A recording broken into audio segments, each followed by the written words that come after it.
रविवारी दापोली आगारातून सकाळी 8:30च्या सुमारास शिवशाही बस पुण्यासाठी रवाना झाली होती। बस रेवतळे आंग्रेकोण ह्या ठिकाणी आली असता समोरून येणाऱ्या खासगी कारला वाचवण्याच्या प्रयत्नात बस चालकाने ब्रेक मारला आणि गाडी निसरड्या रस्त्यावरून घसरून झाडाला जाऊन आदळली। यानंतर बस रस्त्याच्या बाजूला असणाऱ्या गटारामध्ये जाऊन अडकली।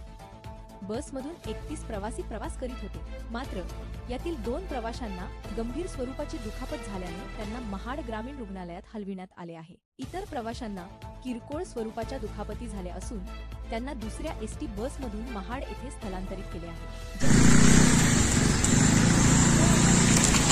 समोरनं कार आली, थोडा ब्रेक केला ना तर स्लिप झाली गाडी। पाऊस चालू होता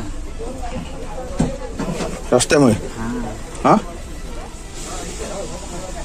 किती प्रवासी होते? 31 लागलं किती लोकांना? दोघांना।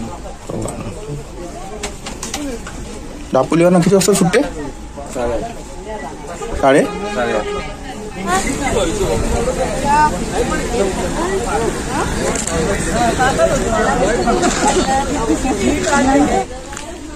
महाराष्ट्रातील सर्व जिल्ह्यातील ताज्या घडामोडी जाणून घेण्यासाठी नवराज्य चॅनलला सबस्क्राईब करा आणि दाबा बेल आयकॉन।